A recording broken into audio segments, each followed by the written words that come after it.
Ok, buenas noches a todos. Son las 7:01, ya nos pasamos de hora de inicio.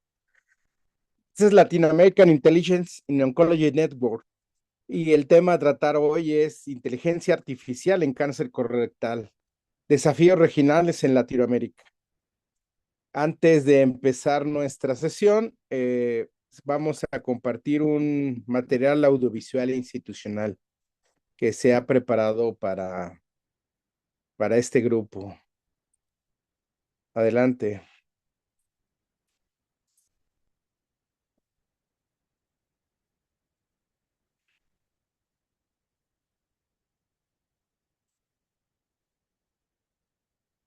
Yo no lo escucho, no sé si la demás gente lo escucha.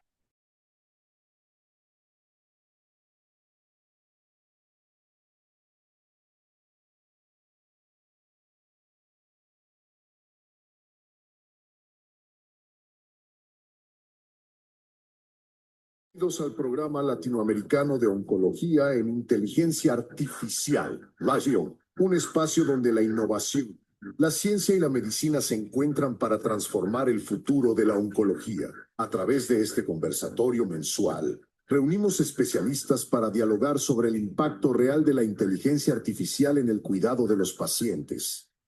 Te invitamos a seguir nuestro canal de YouTube y nuestras redes sociales para no perderte los próximos encuentros. Y si formas parte del área médica, podrás unirte también a la conversación en vivo a través de Zoom.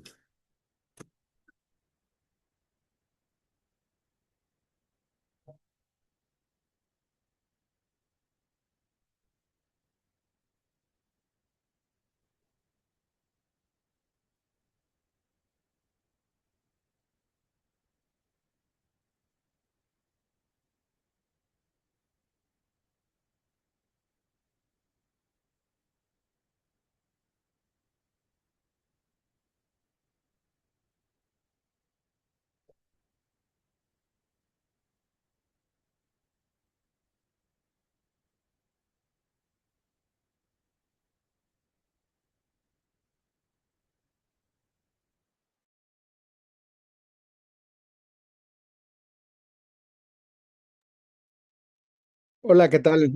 Eh, Nuevamente damos la bienvenida para los que se van integrando. Es el tercer conversatorio del programa de Lion y es un gusto contar con todos ustedes en este espacio de encuentro académico en el que buscamos reflexionar sobre los temas prioritarios en oncología, como el cáncer de colon en esta ocasión, y sobre cómo la inteligencia artificial puede contribuir a una medicina cada vez más precisa, oportuna y cooperativa.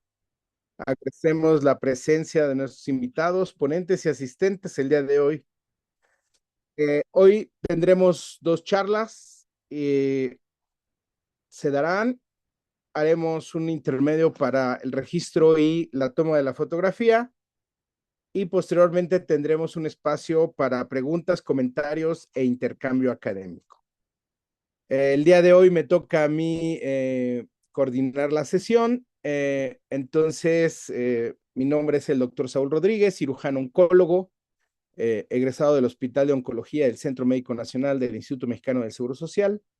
Eh, Trabajé más de 20 años en el servicio de tumores de colon y recto y bueno, me invitaron para compartir con ustedes esta ponencia y para no perder más tiempo, vamos a iniciar con sesión. El tema que a mí me correspondió fue la colonoscopía asistida por computadora o inteligencia artificial y su impacto en la tasa de detección de adenomas y falsos positivos. Como un antecedente, pues tenemos que el cáncer colorectal es una de las neoplasias más frecuentes en el mundo. Aquí en Globocamp, como vemos, solamente fue seleccionado para Latinoamérica. Se encuentra en el tercer lugar de incidencia, en el cuarto lugar en cuanto a mortalidad, a diferencia de otros países en donde es la segunda causa de mortalidad. ¿Por qué es No, no me pasa. ¿Por qué es importante este tema? Pues bueno, vemos que el cáncer colorectal, al ser una neoplasia tan frecuente, tiene una tendencia a disminuir su incidencia y su mortalidad por muchas causas, pero entre las principales es una detección temprana de lesiones premalignas y obviamente lesiones tempranas que mejoran la supervivencia. Alrededor de 15 millones de colonoscopías se hacen en los Estados Unidos. Sin embargo, hasta, hasta un porcentaje alto de pacientes que han recibido colonoscopías desarrollan de todas maneras neoplasias. La colonoscopía es un estudio que tiene indicadores para saber si es un buen estudio o un mal estudio. Algunos, como la preparación intestinal, pues no propiamente dependen de la colonoscopía, ¿no? Sino de la indicación médica, el paciente cómo sigue las indicaciones y cómo responde a su intestino, su colon a esta preparación. Uno de los indicadores más importantes es la tasa de detección de adenomas, que hoy por hoy es uno de los marcadores más importantes, eh, pero en los últimos años se ha venido desarrollando lo que es adenomas por colonoscopía. Es una tasa diferente, pero combinadas las dos ayudan a saber qué tanto expertise tiene el colonoscopio y qué tanta experiencia se tiene en ese centro y con eso poder disminuir de forma importante las neoplasias. Se considera que entre un 25 hasta un 27% de pacientes que han tenido una colonoscopía en los 3 años anteriores desarrollan cáncer colorectal post-colonoscopía. Y esto es precisamente porque no se han detectado muchas de las lesiones. Desde el año 2000 han aparecido una serie de estudios en los cuales se integra la inteligencia artificial y la colonoscopía. Sin embargo, es hasta después del 2020 que empiezan a aparecer muchos estudios clínicos randomizados y obviamente metaanálisis en los cuales pues se evalúa este tipo de inteligencia en el estudio de colonoscopía. Nosotros tomamos, si recuerdan, el primer conversatorio en el cual el doctor Miguel Patiño y también en una sesión en la cual él, en otro fórum, en el cual analiza los ensayos clínicos, hace una referencia a eso, que hay que hacer una crítica a todos esos estudios que utilizan inteligencia artificial. Hay que ser muy críticos y no dejarnos derrumbar por la nueva tecnología. Y bueno, haciéndole caso, hicimos un análisis. Este es un metaanálisis que nos fuimos a uno de sus estudios de los que tienen mayor número de pacientes y de los más recientes, que es un ensayo clínico aleatorizado, pero aún así nos fuimos todavía a sus bases de donde nació ese estudio y lo analizamos utilizando también las tablas de Consort para evaluar la calidad de ese estudio de ensayo clínico. Bueno, en ese primer estudio pivote, que es el primer autor, Saucat, de Minnesota, de la Universidad de Minnesota, en donde participaron también centros de Massachusetts y New Hampshire, y que participó el MIT de Massachusetts, en el cual desarrollaron una inteligencia artificial que precisamente utiliza imágenes de videos para evaluar pólipos y encontrarlos durante la colonoscopía. Obviamente, este tipo de estudios tienen ya una herramienta integrada. En algunos inicialmente era en red, pero ahora ya lo tienen integrado en el mismo equipo, es en tiempo real, o utilizan los algoritmos de aprendizaje profundo y el objetivo principal, como mencionábamos, es disminuir la tasa de omisión de adenomas o incrementar el número de adenomas por colonoscopía. Este es un esquema de cómo se utiliza para el aprendizaje profundo, metiendo imágenes, haciendo revisiones, los expertos revisan y validan esas detecciones y finalmente el resultado final es que la máquina desarrolle la localización de esas lesiones sospechosas. Este es un esquema, un bosquejo más esquemático de cómo se hizo el desarrollo de esa inteligencia artificial. Y aquí va un ejemplo de lo que es la inteligencia artificial aplicada en la colonoscopia, en la cual se va pasando el colonoscopio y la inteligencia detecta la lesión y la marca en un cuadro que puede ser de diferentes colores, puede anexarse sonido o no, y conforme va pasando el endoscopio, la va localizando. Sin embargo, también hay que tomar en cuenta que hay lesiones francas de acuerdo al tamaño, y si son polipoides, como el adenoma, que frecuentemente tiene esta característica del cuadro A. Sin embargo, hay lesiones que son técnicamente más difíciles de detectar, como el pólipo sésil o cerrado, que es en la imagen B, ¿no? Y que también es una forma de evaluar la calidad de la colonoscopía, y que son los pólipos difíciles de detección lo que busca esta inteligencia. Bueno, pues en este primer estudio para evaluar esta inteligencia hace, hace, se hace evidente que la inteligencia mejora la detección de adenomas por colonoscopía y la tasa de detección de adenomas con respecto al control histórico. Este estudio basal comparó colonoscopías, históricos de colonoscopías contra el estudio de inteligencia. Posteriormente, como vamos a ver, después ya fueron los ensayos clínicos. Aquí hay que tomar en cuenta otros puntos como son si el estudio fue hecho de screening o por vigilancia, por neoplasias previas o por resecciones de pólipos previos o antecedentes de pólipos previos. Y bueno, en todos ellos el resultado fue a favor de la inteligencia artificial. Sin embargo, es más evidente que cuando es por screening, el, eh, la diferencia estadística es más importante que cuando es por vigilancia. Esto es un esquema gráfico de ese mismo estudio, en el cual aquí ya se analizan por histología. Igual vemos que por el tamaño del tumor, la inteligencia artificial eh, tiene mejor detección, ya sea por adenoma, pólipos cerrados, sésiles. Sin embargo, aquí es un punto en donde los pólipos hiperplásicos aumenta importantemente, lo cual hace que el número de pólipos detectados sea mayor por la inteligencia artificial, y eso representa algo en contra, ¿no? De esta técnica. Cuando las lesiones tienden a ser mayor tamaño, incluso la colonoscopía habitual supera la inteligencia artificial por el expertise del médico. Sin embargo, hay que tomar en cuenta este resultado para la discusión más adelante.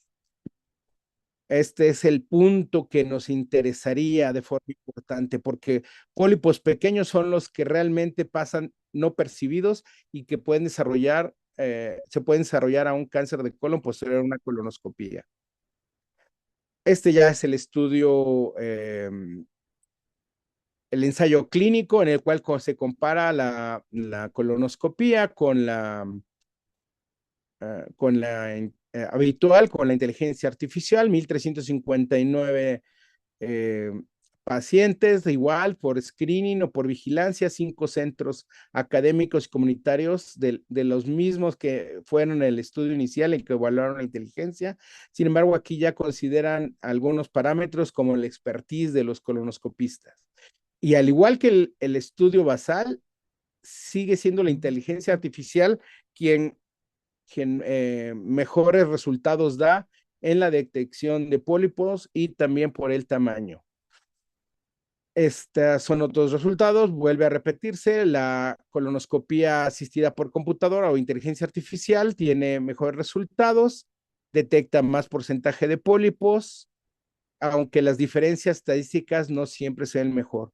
Y cuando se trata de evaluar la histología, pareciera que la colonoscopía o la experiencia del médico supera a la de la inteligencia artificial.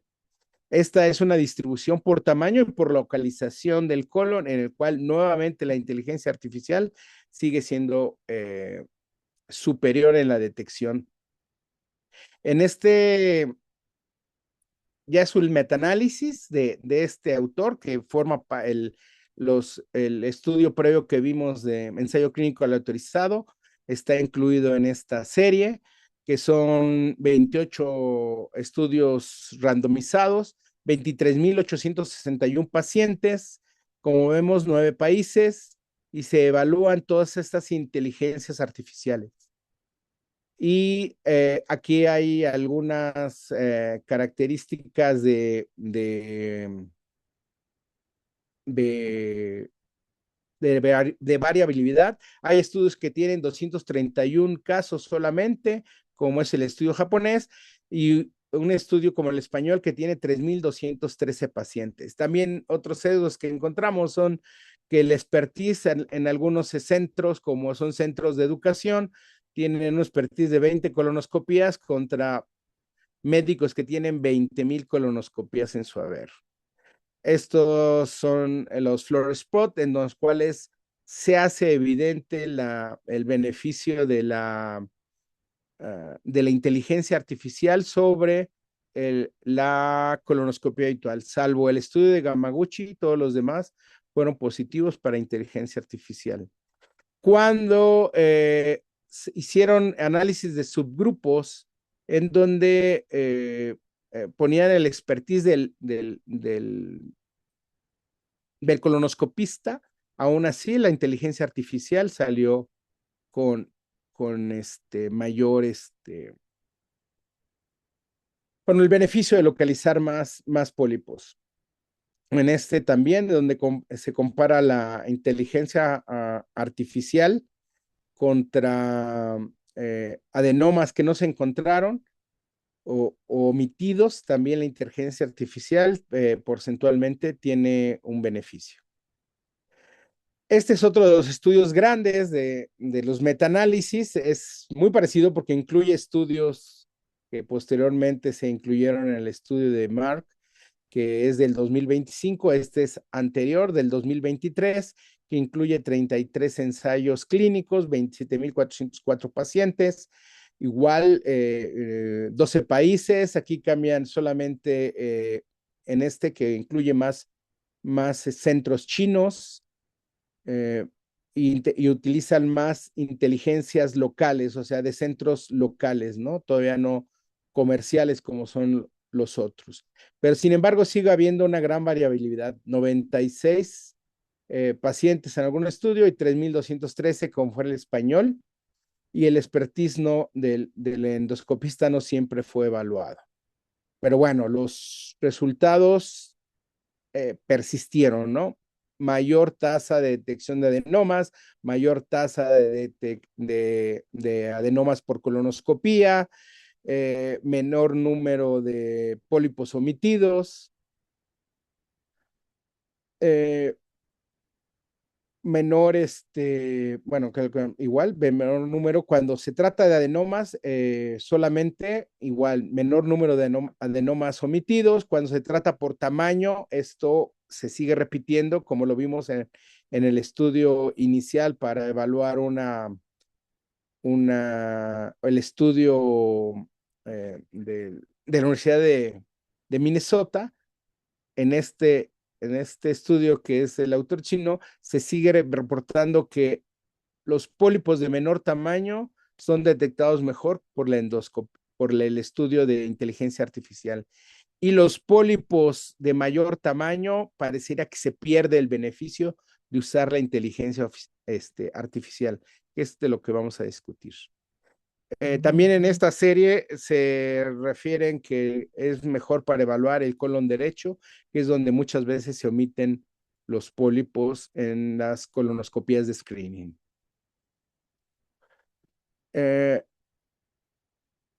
Cuando se evalúa el adenoma por colonoscopía, sigue habiendo una diferencia significativa cuando son los pólipos de menor tamaño o del colon derecho. Cuando hablamos específicamente por histología, aquí es el punto en contra que tiene la inteligencia artificial, donde las lesiones no neoplásicas o sin riesgo, pues se detectan en un porcentaje mayor, y es una de las críticas importantes que le hacen al estudio, ¿no? Como vamos a comentar más adelante.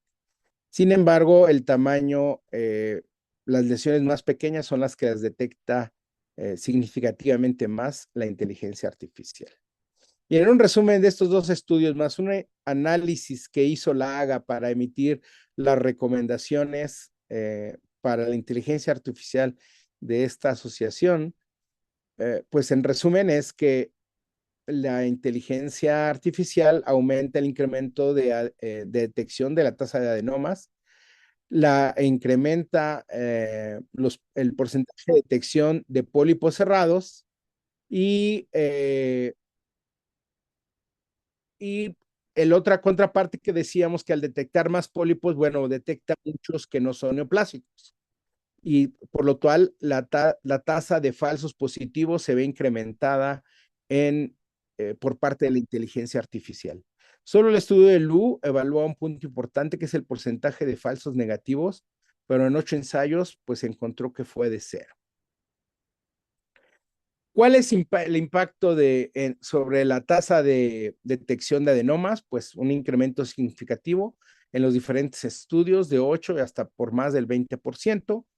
La inteligencia artificial es ideal para detectar lesiones que se le llaman microscópicas o muy pequeñas, que son menores a 5 milímetros, y que esto puede ayudar en la capacitación y en el entrenamiento de médicos que tienen poca experiencia. La causa de falsos positivos, pues bueno, hay algunas que no dependen de inteligencia, son propias del estudio, pero principalmente para la inteligencia artificial, pues son los defectos de la programación. El impacto cuando detectamos demasiados falsos positivos es que obviamente van a incrementar el número de biopsias, va a incrementar obviamente más el número de estudios de patología que se tuvieran que hacer, aumentando los costos. También, aunque en algunos estudios es poco significativo, incrementa el tiempo del procedimiento y puede incrementar al reportarse pólipos, un incremento en las colonoscopías de control. Y eso obviamente implica mayor gasto para el paciente o para las instituciones, ¿no? ¿Qué es a futuro? Bueno, pues a futuro estas inteligencias se van reprogramando, se va aprendiendo de los errores que tuvo y además se van reforzando porque ya teniendo el reporte de las biopsias, a futuro se considera que se va a poder predecir con la pura imagen, inclusive la histología. Sin embargo, el análisis de conciencia que se hace en base a los resultados obtenidos, los porcentajes tan estadísticos tan limítrofes, la heterogeneidad que tienen los estudios tan alta, porque la mayoría de los estudios fue de moderada a alta, la Asociación de Gastrointestinal Americana queda sin una recomendación para el realizar estudios de inteligencia artificial. No dice que no se hagan, pero tampoco la recomienda.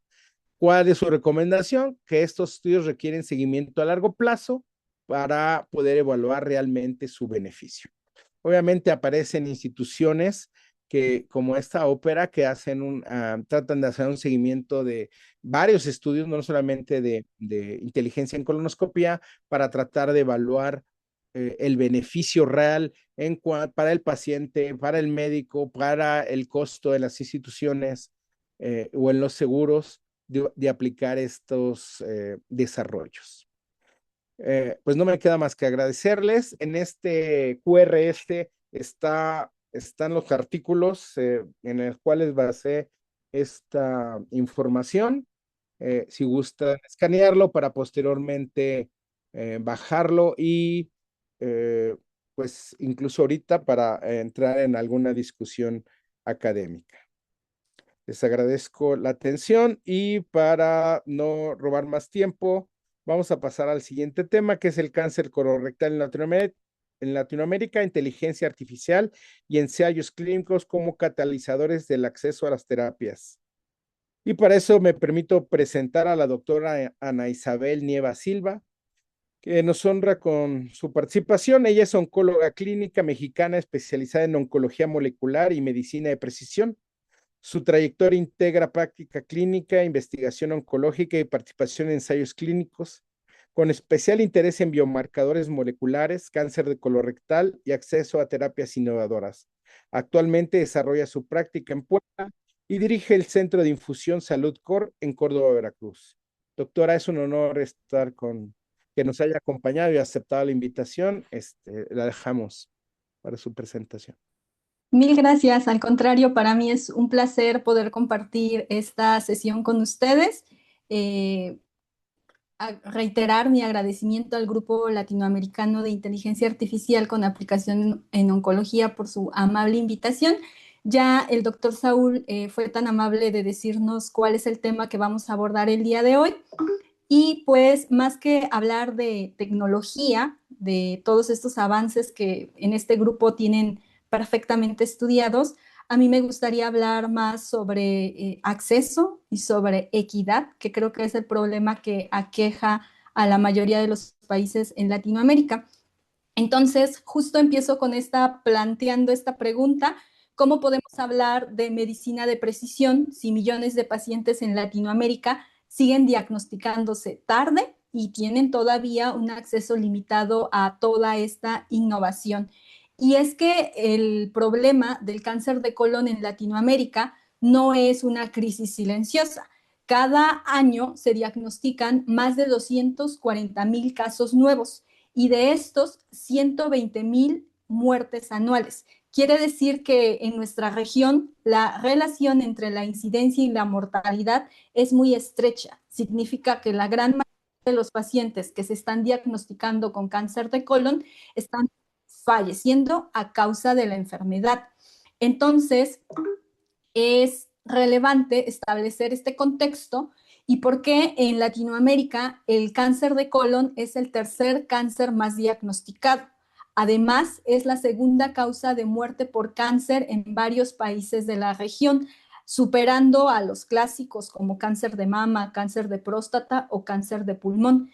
Entonces, se estima que estos 240,000 casos nuevos y más de 120,000 muertes ocurren cada año en América Latina y el Caribe. A diferencia de lo que ocurre en países en desarrollo, donde el porcentaje de curación va a ser mayor porque van a estar diagnosticando a los pacientes gracias a estos programas de tamizaje que están perfectamente estandarizados. Aquí les pongo en el mapa cómo en muchos países de Latinoamérica más de la mitad, es decir, entre el 50 y el 65% de los pacientes van a ser diagnosticadas en etapas 3, que corresponden a la enfermedad localmente avanzada, y en etapas 4, que es la enfermedad avanzada o con metástasis.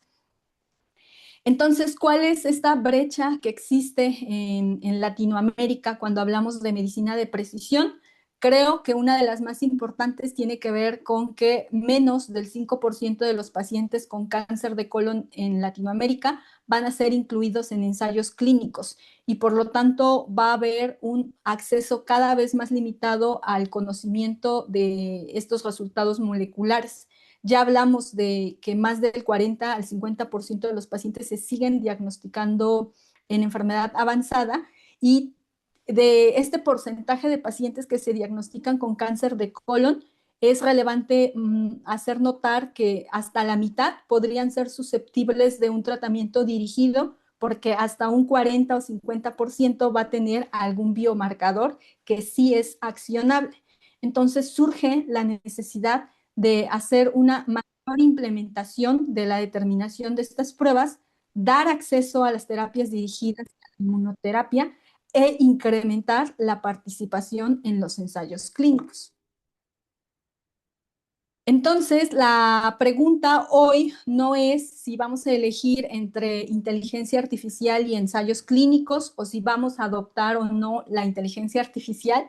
Aquí más bien es cómo vamos a integrar estas dos grandes herramientas. Por un lado, la inteligencia artificial que nos provee de datos clínicos y moleculares para identificar biomarcadores y mejorar la atención de los pacientes con diagnóstico de cáncer de colon, y los ensayos clínicos, que no solo establecen los nuevos estándares de tratamiento, también aceleran el conocimiento científico y permiten, al menos en Latinoamérica, ser este puente de acceso a terapias personalizadas. Y es que es notorio o evidente que el costo de estos tratamientos puede ser no accesible para muchos pacientes en nuestra región, y pues muchas veces la única opción o la única manera en la que ellos van a poder tener acceso al conocimiento de su panel o perfil molecular y a una terapia dirigida va a ser a través de los ensayos clínicos.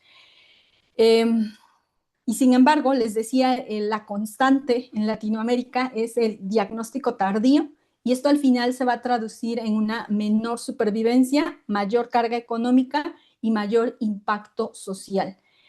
En comparación, decíamos, de Estados Unidos o Europa, donde los programas de tamizaje ya están bien establecidos, y ahí es todo lo contrario, el 60% de los casos se van a diagnosticar en etapas tempranas.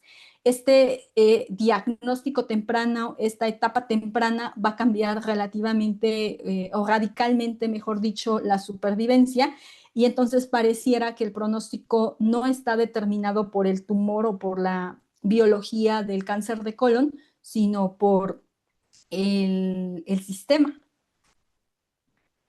Entonces, les muestro aquí cuáles son estos retos que nosotros enfrentamos en Latinoamérica. Uno, el primero ya lo discutió el doctor Saúl, que tiene que ver con el acceso a los estudios de colonoscopía, el retraso en el diagnóstico, la baja disponibilidad de biomarcadores y la fragmentación del sistema de salud. Por lo menos aquí en México se está buscando hacer una integración de los servicios de salud, pero estamos todavía lejos de tener un sistema de salud estandarizado.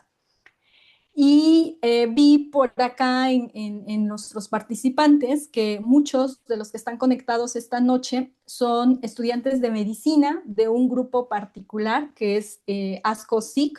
ASCO-SIC está promoviendo toda una iniciativa de inteligencia artificial y están educando sin duda a muchos estudiantes de medicina y personas que en general tienen interés en la oncología.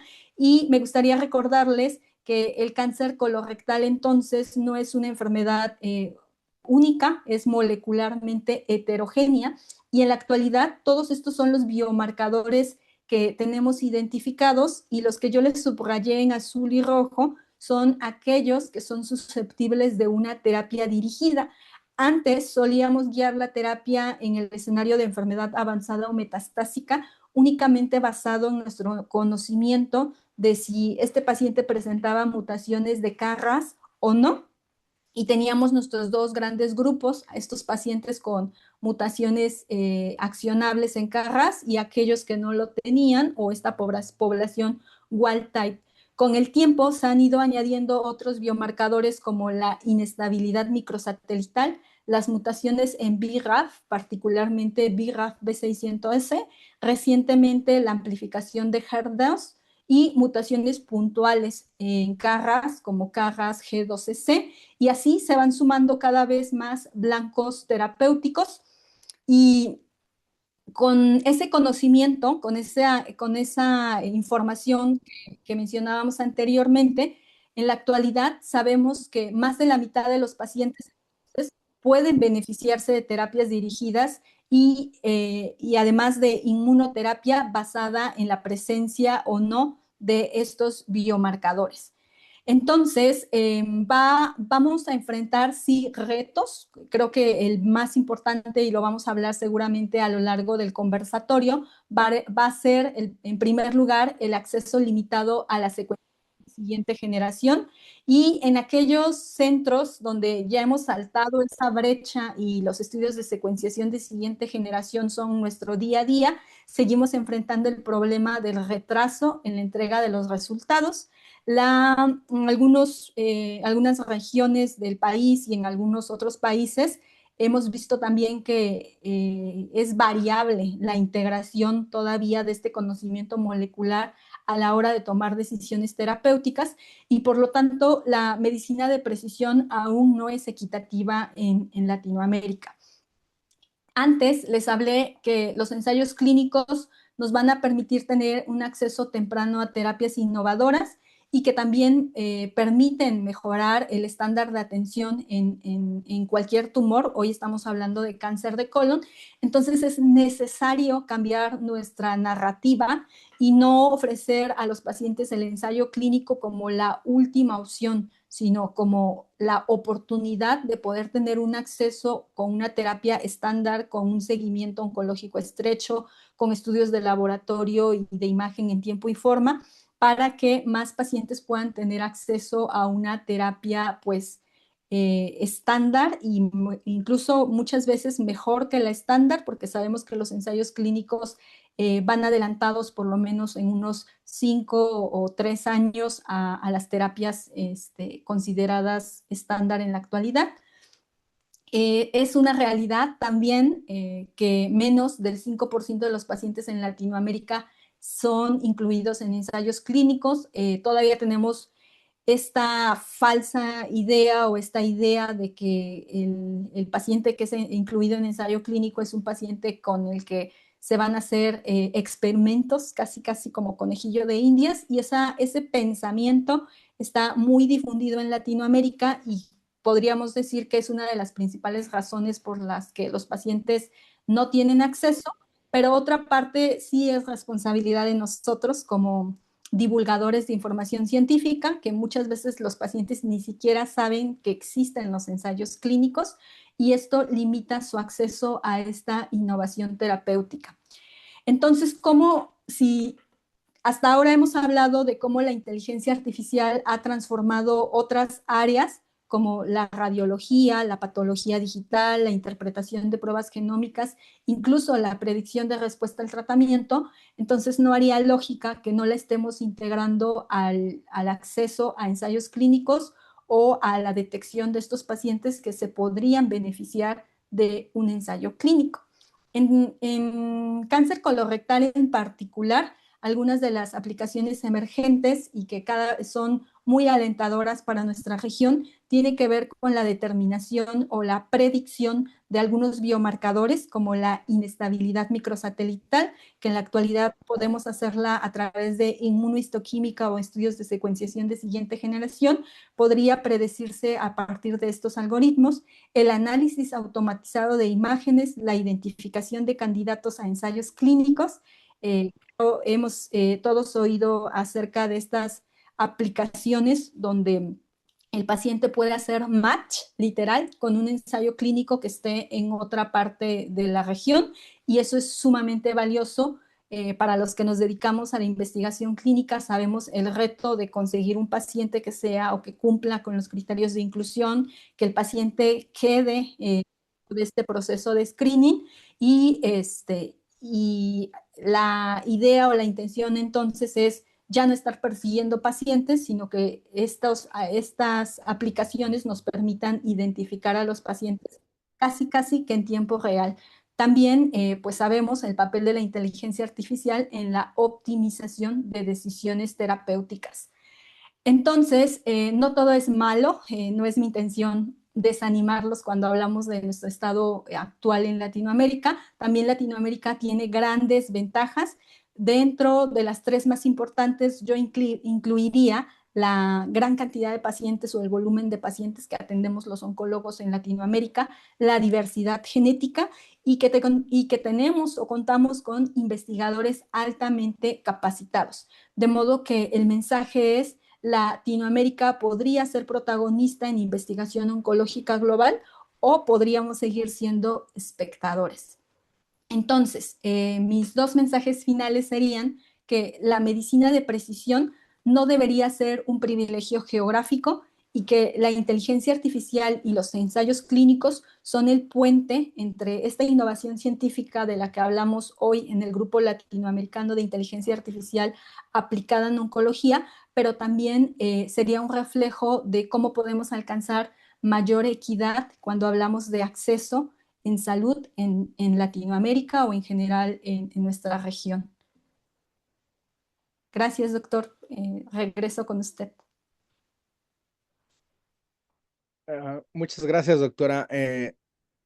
Excelente plática para abrir discusión. Antes de Ay, no sé por qué no se prende mi cámara. Ok, ya. Les pediríamos a los que gusten, si abran su cámara. Nos han pedido que hagamos ahorita una foto antes de la discusión, porque luego al acabar el conservatorio, pues todo el mundo tiene que hacer cosas y se van y no queda, no es para pasar lista, es solamente ahora sí que un recuerdo de las sesiones. Entonces, cuando la mayoría tenga abierta su cámara, los coordinadores, si gustan tomar la foto, para pasar a lo que es la ronda de preguntas y respuestas que pudiera haber. Y nada más les recordaría que para esta dinámica, pues hay que mantener nuestro micrófono apagado hasta que le cedamos la palabra. Trate de ser conciso, si hay mucha gente participando, ser breves en las preguntas, como trataremos de ser concisos los que tengamos que responder. No veo que nada más abra la cámara, no sé si con eso son suficientes para tomar la foto, para no perder más tiempo en el conversatorio.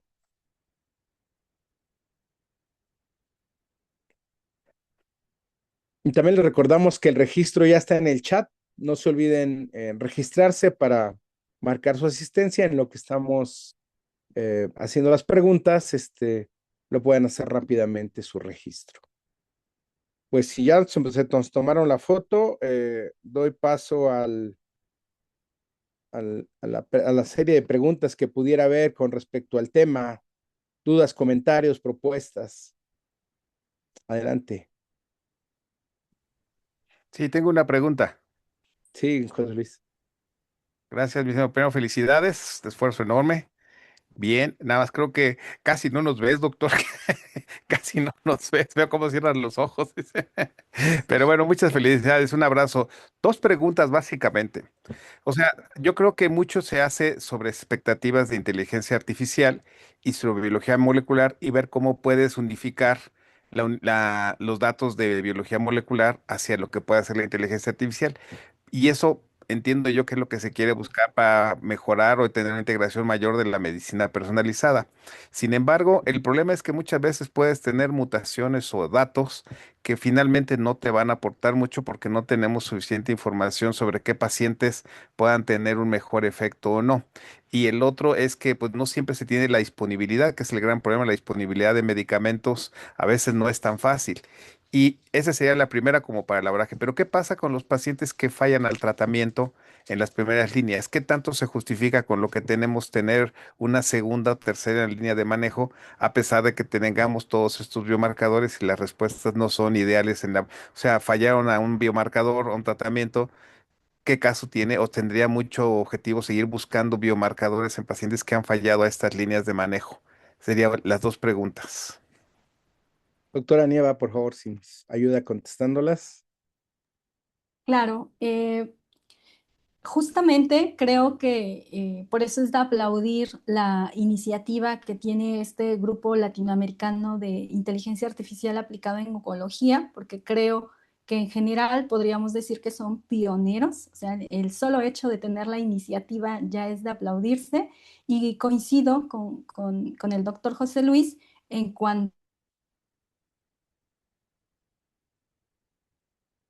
que tenemos disponibilidad de tantos biomarcadores y de tantas terapias dirigidas, cuando a veces en nuestra práctica clínica en Latinoamérica solamente tenemos como opciones de tratamiento quimioterapia. En algunos centros ni siquiera se hace el panel inicial de CARRAS pero creo que así pasó con otros muchos avances en oncología. En un inicio, entre el acceso, entre temas de disponibilidad, pero creo que vamos avanzando en cuanto al hecho de que nuestros pacientes puedan estar incluidos en ensayos clínicos, a que puedan tener cierta representación.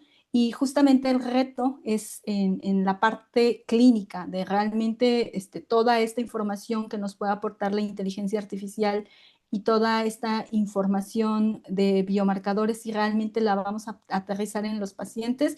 La pregunta o la respuesta es sí.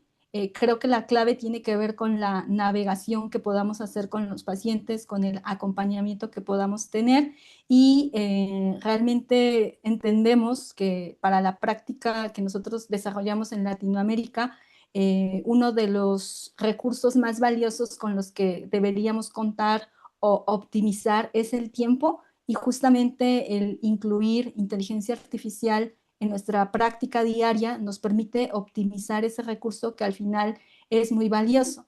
En relación a las líneas de tratamiento, la respuesta también es sí, sobre todo porque si atendemos a la recomendación de solicitar estos biomarcadores desde el inicio, al estar en constante comunicación con el patólogo, con el oncólogo, sobre la existencia o no de estos biomarcadores, nos va a permitir ofrecer cada vez mejores líneas de tratamiento a los pacientes y alargar esta supervivencia y sobre todo esta calidad de vida que buscamos como nuestros principales objetivos.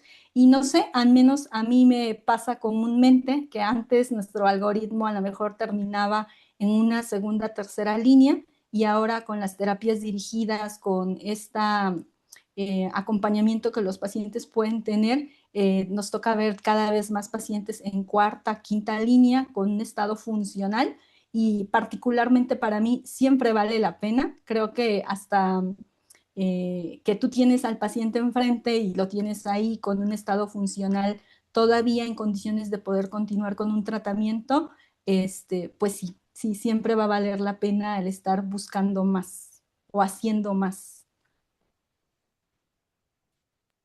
Gracias, doctora.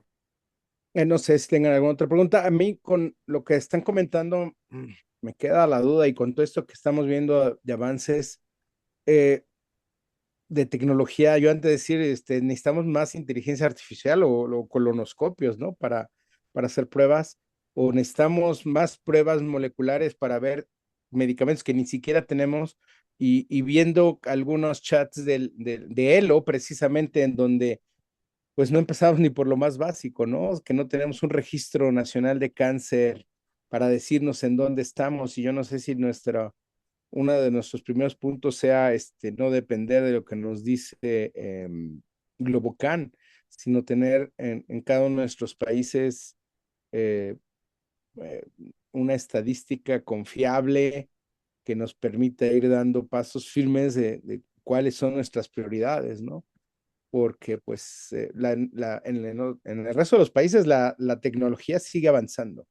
Lo que decíamos, esto de detección por inteligencia artificial no va a parar, la van mejorando y la van a ir integrando en los equipos. Los equipos ya son modulares y si vieron, hay varias inteligencias artificiales, dependiendo de la marca, le vas a poder integrar esa inteligencia artificial y los costos, así como en algún momento la laparoscopía o como ahorita el robot, son caros, con el paso del tiempo se van abaratando y se van haciendo accesibles. Yo no dudo que las tecnologías para las detecciones moleculares y selección de pacientes también se vayan haciendo accesibles a raíz de que van apareciendo mucha competencia tecnológica en el mundo, pero nosotros nos seguimos quedando rezagados y ni siquiera tenemos al menos aquí en México, una base de datos confiables para decir, estas son nuestras neoplasias principales, estos son nuestros estadios, como lo mencionaste, sí, varían, ¿no? Sí, nuestro porcentaje de enfermedad avanzada es muy alto. Hasta antes de yo jubilarme, no teníamos tantos pacientes con enfermedad metastásica, pero comparándolo con otros centros, sí, sí, ellos tenían el 50-60%. Pero éramos un centro de referencia, ¿no? A veces no nos llegaban esos estadios 4 porque ya no los enviaban ni siquiera de sus generales de zona, ¿no? Pues decían, ya no hay nada que hacerle, está muy malito, ya para qué lo enviamos. Entonces hay muchos sesgos para la toma de decisiones, pues lo primero creo que, yo no sé si habrá que desarrollar una inteligencia artificial que todos los médicos estuviéramos capturando los casos y que los captara y aparecieran la neoplasia, el estadio, como se hacía anteriormente con el registro histopatológico de neoplasias, que no era perfecto, pero era algo que se tenía y con el que podíamos a veces avanzar. Eh, no sé, doctora, siguiendo en el tema de la inteligencia, ¿hay suficiente evidencia clínica para esa toma de decisiones que usted mencionaba en su ponencia? Para la, el cambiar un tratamiento estándar cuando ya tiene usted una evidencia que por inteligencia artificial nos dice es mejor este tratamiento. Justamente creo que es uno de los temas que es más debatible siempre en los foros y se entiende la preocupación justamente por esto que acabamos de platicar antes. Y sin embargo, siempre hemos recalcado que esta inteligencia artificial no sustituye el criterio clínico, no sustituye al final del día o no podría valorar ciertas condiciones que únicamente el oncólogo puede realizar. Sin embargo, esta aplicación que yo les mencionaba tiene que ver más con optimizar nuestras decisiones clínicas, es decir, no cambia el juicio o el juicio clínico del oncólogo, sino que más bien viene a facilitar la toma de decisiones. Y es que seguramente mis compañeros oncólogos aquí presentes saben que los avances en oncología son todos los días. O sea, tú entras a cualquiera de las guías y se está actualizando continuamente, continuamente. Y esto tiene que ver con la publicación de resultados, ensayos clínicos, evidencia, todo esto que hemos platicado. Y el oncólogo, si atendemos a nuestra realidad en México, es un oncólogo que si trabaja en un hospital público va a ver alrededor, al menos aquí en México, de 20 a 25 pacientes diarios. Va a tener que hacerse cargo de un servicio de urgencias, si es que tiene alguna interconsulta, tiene que atender a sus pacientes hospitalizados, tiene que atender a sus alumnos, porque además muchos se desempeñan como profesores de cursos de oncología, tienen que tener múltiples actividades administrativas, que al final del día todo esto te demanda tiempo. Entonces, tú asistirte de estas plataformas no es un lujo, es una necesidad. Por eso el mensaje hoy va dirigido a ver esta innovación no como el sustituto del oncólogo, no como el que va a tomar las decisiones, sino el que te va a permitir analizar mayor información, analizar más datos, analizar información en la actualidad y aplicarla al final del día en tu paciente. Entonces, respondiendo de manera puntual a la pregunta, la evidencia existe, los estudios existen, pero al final del día quien toma la decisión final es el oncólogo. Ok, gracias. No tenía nombre, 23122 PCGD. Soy yo. Buenas tardes, felicidades. Es que no sé qué cambio dice que no aparece mi nombre, pero soy la doctora Ana Castrita y soy oncóloga médica. Y pues muchas felicidades por esta sesión. Y doctor Saúl Rodríguez, tú que estás más en el diagnóstico inicial más que antes que los oncos médicos, sí se hace cada vez más diagnóstico con colonoscopios que son asistidos por computadora. ¿Sí ves el acceso como algo ya más habitual o es algo que también estamos rezagados? No, es algo que estamos rezagados. De hecho, la recomendación que hace la AGA va a limitar el que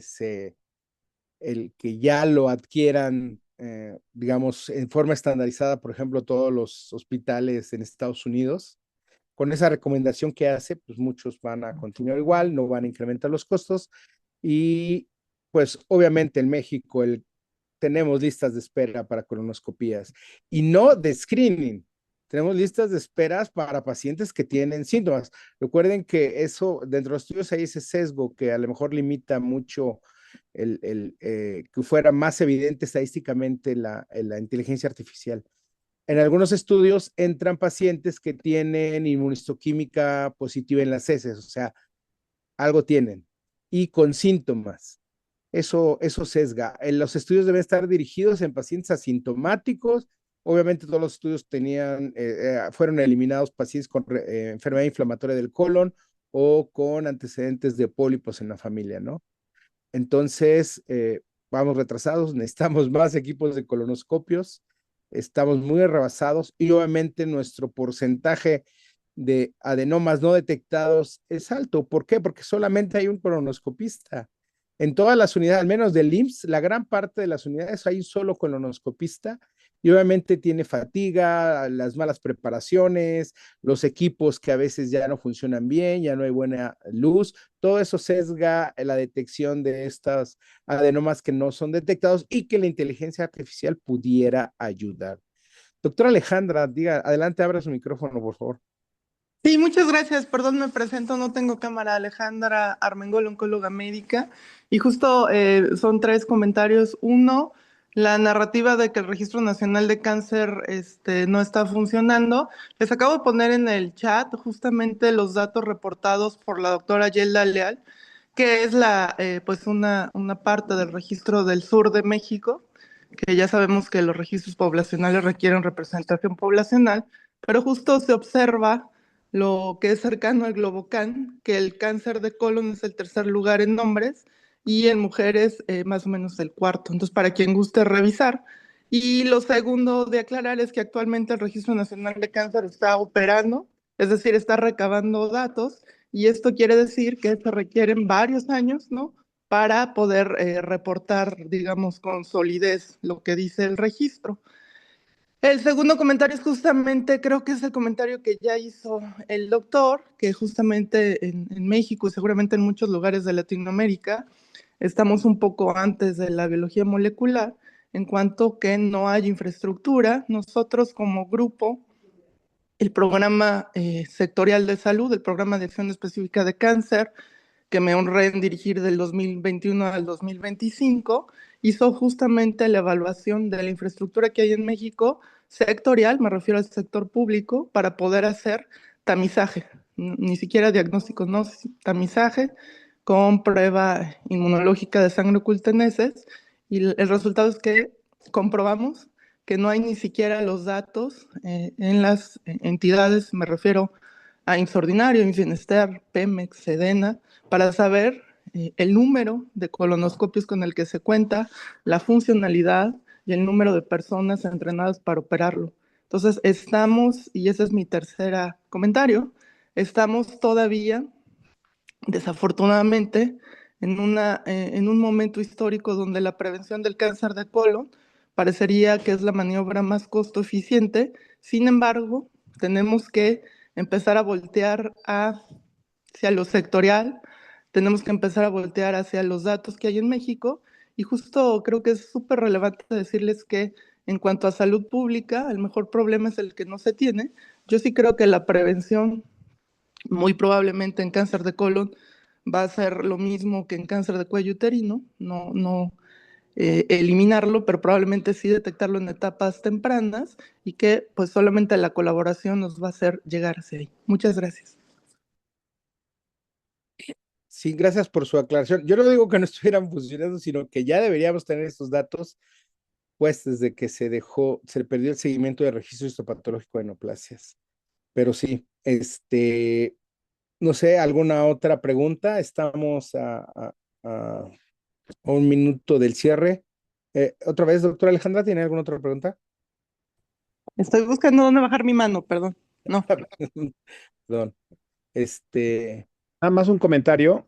Sí, Fíjate que un dato del registro, que a ver cómo se encuentra y qué se hace con el registro, cuando estuve ahorita en la Secretaría y junto con el doctor Patiño y otro grupo de la Secretaría de Salud, un dato que nos dimos cuenta es que las personas en el norte se mueren más que las personas en el sur.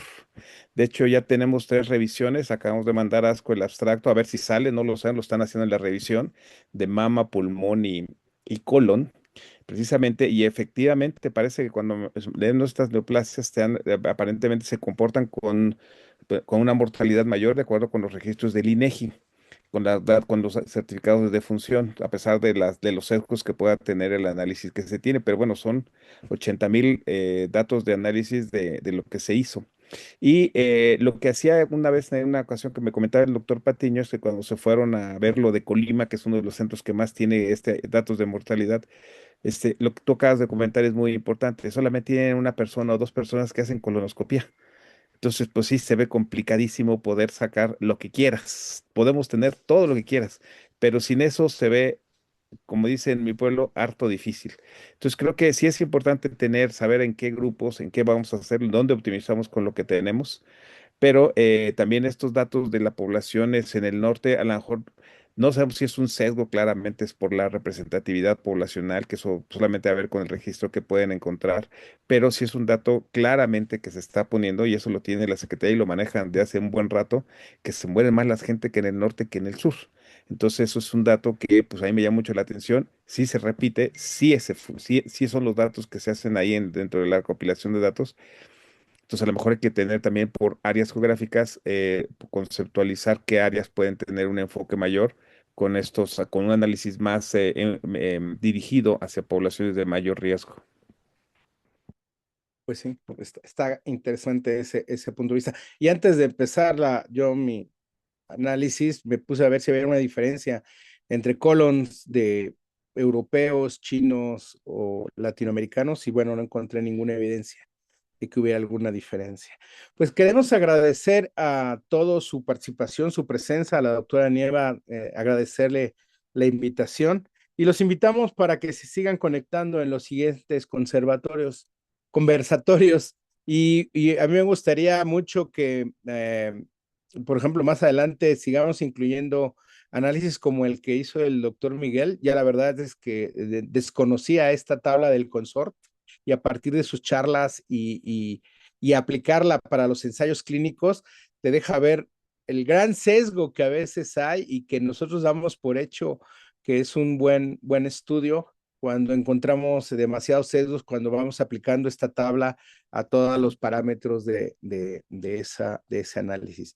Pues no me queda más que darle las gracias a la doctora Castrita, al doctor Trixie, coordinadores de ELO y también de aquí de Lion. Y los esperamos el próximo mes en los próximos temas. Gracias. Gracias, buenas noches. Buenas noches a todos.